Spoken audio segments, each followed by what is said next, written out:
This is the performing songwriter, and my name is Ray Naylor. My guest today is Marion Halliday. Marion and her group Trickster Sister were on the show several months ago. Marion is also a solo performer, and I've asked her to come back in that capacity. Originally from Kentucky, Marion now lives in Philadelphia, and many of her songs are about Philadelphia. I'll be back to talk to Marion in a minute, but first, she's going to sing one of her original songs here on The Performing Songwriter.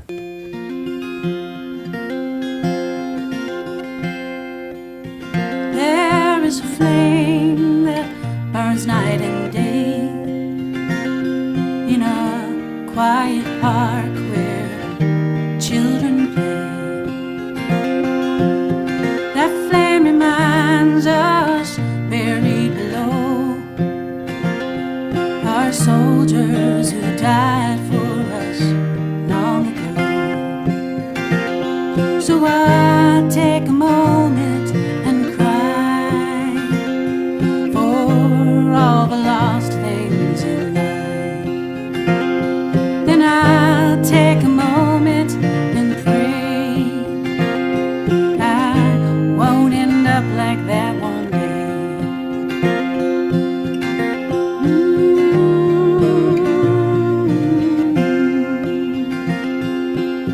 There was a flame burning my heart. You set the fire right from the start. But now that fire has turned to ash. The things that burn so hot never last. So I take a moment and cry for all the lost things in life. Then I'll take a moment and pray I won't get burned again this way. Oh,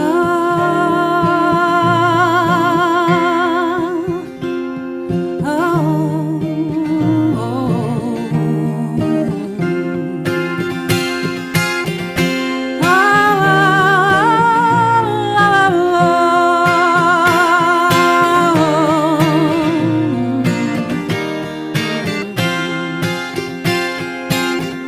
Cause if my prayers could make it so, I'd pray my love would never go. I pray there be an end to war. The prayers don't work for me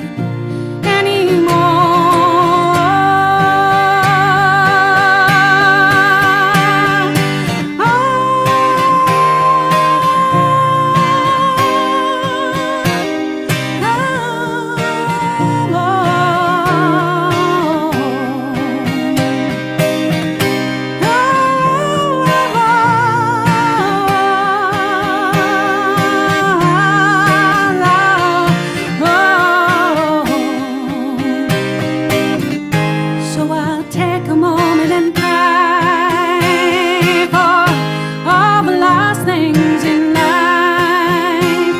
Then I'll take a moment and pray I find my faith again one day. There was a flame tore across the sky. It swept the darkness out of the night. And in that instant I thought I saw God. But the dark returned and that God was a fraud. So I'll take a moment and cry for all the lost things in life. Then I'll take a moment and pray I'll see that flame again one day. I'll see that flame again. I'll see that flame again. I'll see that flame again one day.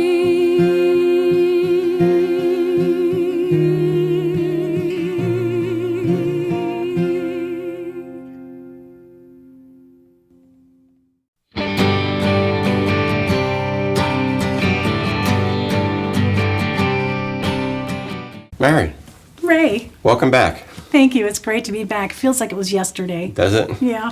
You're from Kentucky. Yep. Mm-hmm. How would you say that living there as long as you had affects your songwriting and music? Interesting question, because I only started writing, as you know, in the last 3 years, basically. But I have been exposed to music my whole life. 2 of my siblings are full-time professional classical musicians. And growing up in Kentucky, sometimes there's stereotypes. It's not all Appalachian and bluegrass, though I had a healthy dose of that. I had this interesting mix of classical, and I did a lot of choral singing. So I can't say I was thinking of Kentucky when I started writing music, but as I started writing about the things in Philadelphia that were moving me, it brought me back to Kentucky. So I ended up writing some music about Kentucky too. You had mentioned that you've only been writing in Shirley, and I mentioned this before when the group was in. I'm going to say it again. For someone that's only been writing a few years, it seems like you've been writing forever. Well, thank you. Well, I mean, I just recently discovered that in college, apparently I'd written some poems and things, and I was learning guitar at that point, and I think I was doodling on music then, but then I put it down for 20 years, long time. And but I love writing, and I'm a verbal person. I have a profession where I write a lot, so maybe that's it. I don't know. Maybe. Yeah. If you had to classify your music, what would you call it? I think on our Trickster Sister website, I've come up with this bourbon and bluegrass infused original women-powered Americana. You know, when people say Americana, I think it can mean a lot of things to a lot of people. But for me, it's music rooted in my experience being from Kentucky, but with a healthy infusion of folk. I like music that tells stories, and I think Americana music tends to do that. So, Okay. I happen to notice that you went to the Women's March recently in Philadelphia, and a lot of your songs, or some of your songs, are about current events, things that are happening, right? Right. Yeah. I think for me, especially in the last couple of years, I did this CD, as you know, last fall. But for me, if I didn't have music as an outlet for some of the things in the world that are disturbing me, I don't know what would happen. It might not be good for anybody. But as I think you know, I've written some songs about current events. I wrote one last fall for a benefit for women against abuse that Jan had put on, Rusty and Jan. And then I started writing some songs that maybe aren't maybe a little more political, but I hate it when people say something's political. For me, it's just a song that has to speak to what I'm concerned about. So I was at the Women's March, and I would like to see more music involved in social movements and social protest. I think there was more in the 60s and 70s, even though I didn't maybe personally experience it that way. At the march a few days ago, it was wonderful. There was music, and I think I'd like to contribute to that too eventually. Now, your day job, you're a lawyer. I'm a recovering lawyer. That's what lawyer. I like to say. I don't technically practice law. I just have a business management job. Okay. Yeah. But a lot of people have a day job and they do music. So for you, how do you balance the two out? I don't sleep as much maybe as I should because I tend to play tennis. I used to play a lot of tennis. That's a funny slip. I tend to play music several nights a week with friends, or I'm practicing, or I'm performing, or I'm writing. I'm lucky because I work in a company where I think they value me and they value my creative outlet, because I think it makes me a better person in other areas besides just music. If you're creative, and you're thinking of new ways to look at problems and express yourself, which is what for me music does, it translates into my work in a strange way. So my boss and the CEO sometimes walk by my office, like for NERFA, and they saw my guitar there, and they knew I was going to be on the road again for a few days, and they're just like, please come back. You know, I think someday they think I'm going to just leave and not come back, but yeah. Okay. We're going to hear some more of your songs, but first I'm going to play a short part of a video for our next guest who you know. Who? She's 15 years old, Sarah Chodak. Sarah Chodak, love Sarah, and she has a new guitar. She has a new guitar. I miss the old guitar. I hope it's somewhere safe so that it can be shown later when she's a historical figure. she's a different style than probably just about anybody on this show, but it's interesting. So anyway, so we're going to watch Sarah Chodak. She's 15 or 16. I forget how old she is now. I think she's 15. And then Marion will be back to sing 3 more of her songs.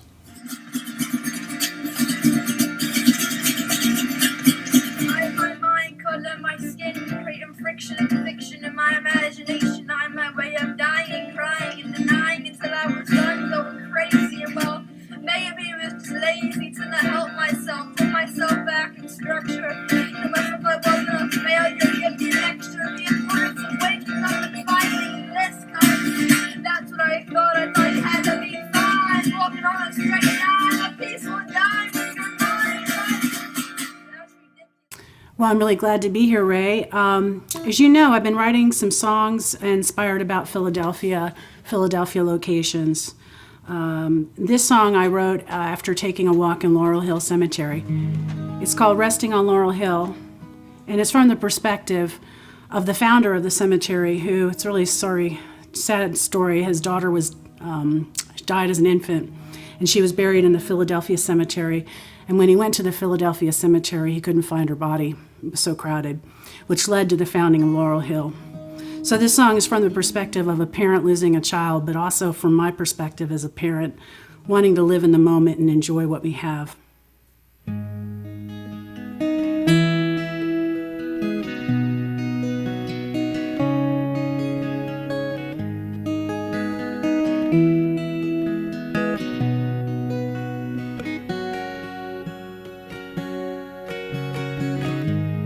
Climb Laurel Hill in the early morning sun, dangle from the tall trees and watch that water run. You never dreamed that the frost would one day come, or your breath hang like a white cloud, or the leaves turn brown. Starts with a simple thing, nothing to alarm. Slight chill or a dull ache, there's chores to be done. There's cows to milk, then it's time to harvest corn. We say hard work won't wait, you can rest when you're shadows on the water, voices in the wind, gone in a moment, as if it's never been. Once I brought you foxglove, wish that I could still. I'm looking, can't find you on Laurel Hill. How fast a small cough can turn so very bad. Blossom of youth was all you would have. In a bed of foxglove, you now rest. The lilac for your bonnet, the lilies for your dress. Turn the soil from dawn until dusk. I'm looking for solace in the toil and the dust. And all I find is all I can feel when I walk to where you rest on Laurel Hill. Shadows on the water, voices in the wind, gone in a moment, as if it's never been. Once I brought you foxglove, wish that I could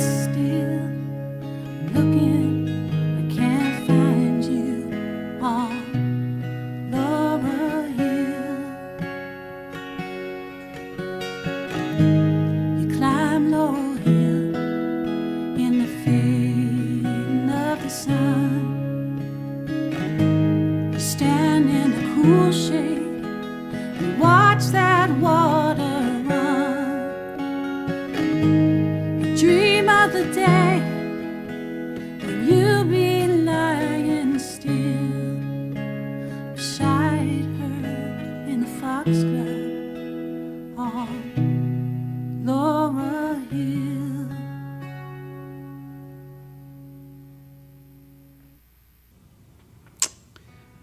So I tend to write a lot of songs that are about historical things. And I like to write songs also about social issues. And I'm from Kentucky, and I've written some songs here in Philadelphia, one for a benefit for women against abuse. And it was a time in my life I was thinking a lot about these issues of the people we love and the harmful things they might do to themselves and others. And at that time as well, I was reading some stories about where I'm from in Kentucky. And in Bullitt County, Kentucky, which adjoins the county I grew up in, they had 110 heroin overdoses in a 1-week period in 2016. It was made national news. So anyway, this song's called Bullitt County, and it's my own sort of version of how these drug problems that ravage rural America get their start.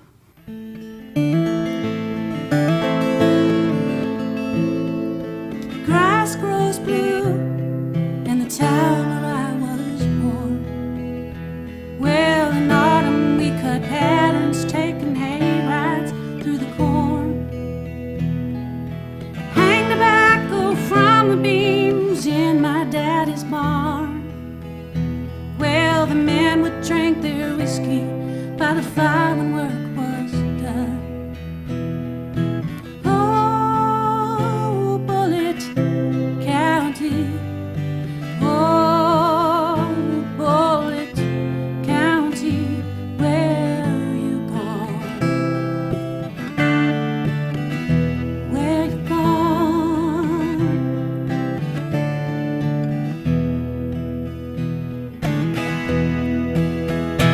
Yeah, the caves that I played in as a kid up in the Niles. Oh, they sheltered slaves on their way to freedom from the South. Change has seeped through the town like water on limestone, and it slowly carved away the good lies were built on. Oh, Bullitt County, oh, Bullitt County, where you gone? Where you gone? Where you gone? Where you gone?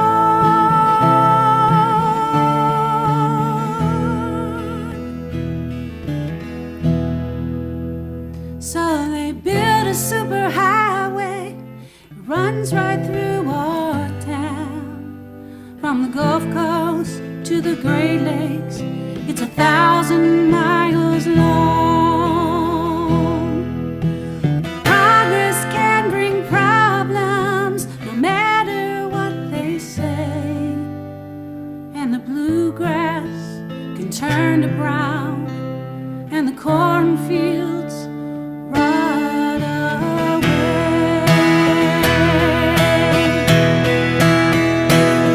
Well, the Jessup brothers were the first to plant that deadly crop in the woods by the armory. Started out with pot. Now they're cooking up a storm behind my daddy's barn, and the kids are cutting school to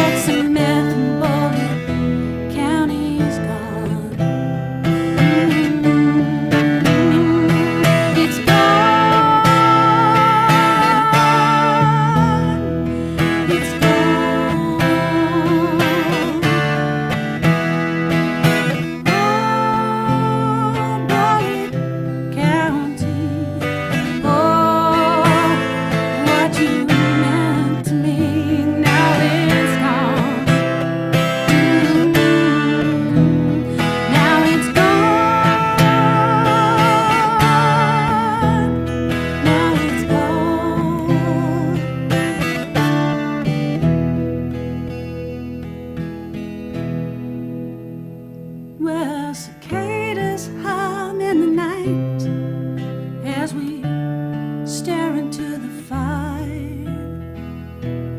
Oh, there's nothing much to say. We're all so god awful tired.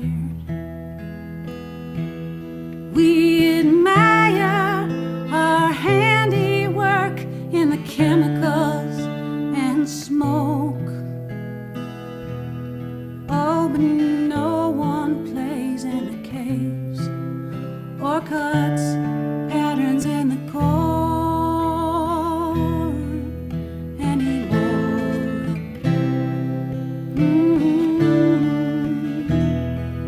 No more.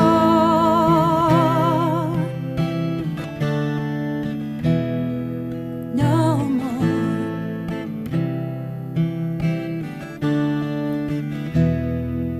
No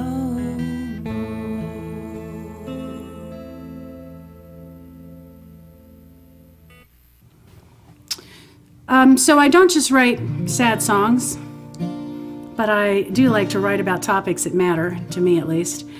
But anyway, this song's maybe in the more cheerful range of music that I do with my band, Trickster Sister. We have Jane Halliday, my sister, plays violin, and also banjo uke, and Donna Bostock, our sister in spirit, plays upright bass, and she sings backing vocals on a lot of these songs, and it really adds a lot to it. Anyway, she and I were at a workshop up in Cape Cod last spring. David Roth does. And I was just looking at the water flowing in and out and thinking how time just changes everything. And I think that's a good thing for the most part in my life. You can always move on and find a new thing to sing about.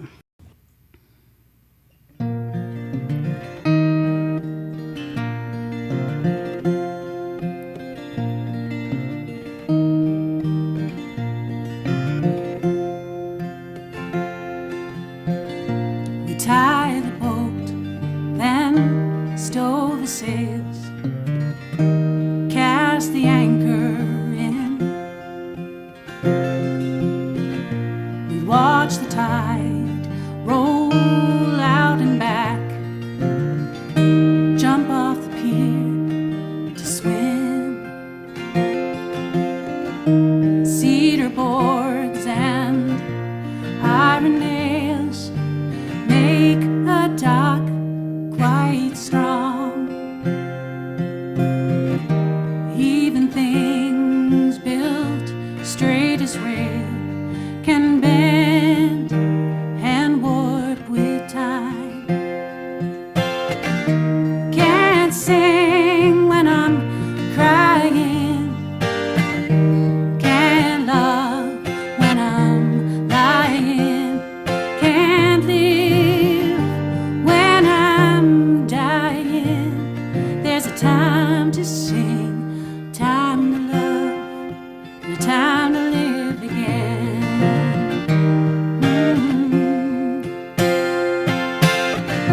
Lobster traps at low tide lie orphaned in the sand,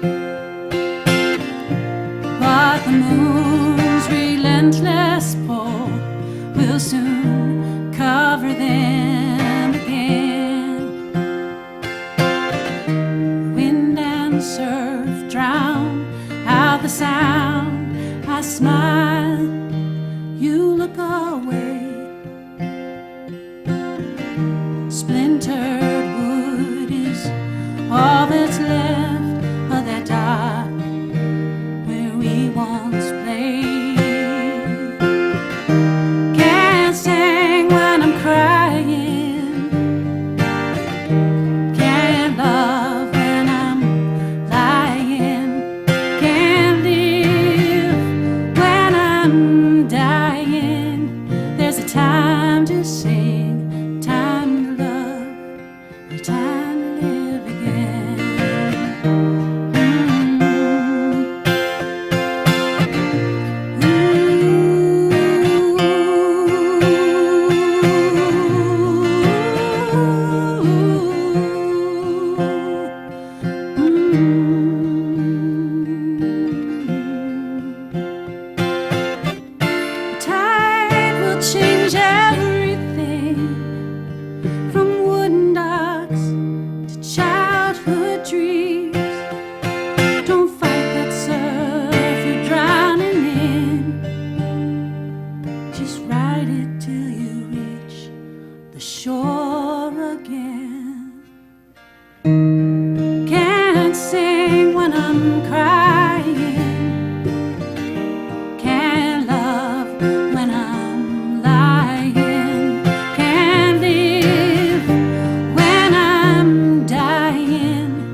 that was a list of performers we're going to have the next few months, so come on back.